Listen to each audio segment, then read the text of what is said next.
This is going to be my 6-month review of the Magnum Elite Force 8.0 WPi boot. Now, from my initial impression of this boot, I discovered that the toe box was rather roomy, very comfortable. The laces were quite a bit thicker, although not really the same type of paracord material. And after 6 months, there is a bit of wear and tear here and there. My other issue with the laces, of course, is that I have to tie them around here because they're a little bit too long. And due to the eyelets, there is a bit of movement, so the laces do tend to shift. As you can see, one side is quite a bit longer than the other through tying. Now, after 6 months of wear, they've held up very well. You can see some minor scuffs on the right boot, some minor scuffs on the left boot, and we will get back to that in the waterproofing testing later on. Now, the soles themselves have held up very well.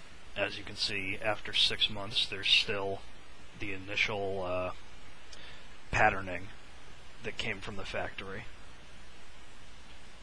In general, the boot seems to be a little bit hotter, especially during the really hot summer months. My feet tended to sweat quite a bit in them, and that tied in with this piece right here. You've got this plastic piece right here. Now, on the inside, there is absolutely no padding in there at that piece. So, when your feet sweat, it causes rubbing. There's a thin layer of fabric inside of there between that and your foot, but that's absolutely it. Magnum could have improved that by putting padding in there, and that would have helped a lot. Now, during the hotter days, I had noticed that I would actually have skin rubbing off of my heel where it was rubbing against there, and I wasn't too fond. Now, as for the sole of the boot, like I said, it held up very well. It still has the initial patterning. There's not as much wear and tear as in my previous pair of Magnum boots.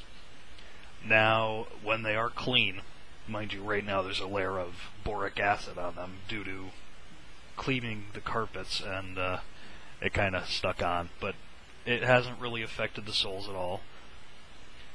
So when they are clean, though, on a linoleum floor, or say in a grocery store or any retail outlet, they can tend to be quite a bit squeaky. But other than that, normally walking around on gravel, sand, pavement, they are a very quiet boot, and I have been very happy with them.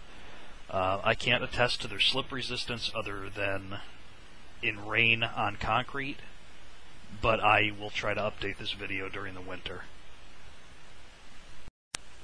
Moving on to my talking point of the Magnum uniform insole, you can see where it's molded very well to the balls of my toes, and it's held up extremely well after 6 months. They almost look brand new, both on the top and the bottom. Now, the comfort seems to be roughly the same as the original M-Pact insoles, except for durability. These do seem to be going a little bit better. The waterproofing, I have a spray bottle filled with water, and we will spray down the boots. As you can see, even after 6 months of wear, the water beads up and sheets off. Normally, with regular motion, it would come off a little bit better. They do tend to auto-sheet themselves. In the spots where there are the scuffs, it appears that the waterproofing is still there. It still beads up, still sheets off, and just comes right off with a quick brush of my hand.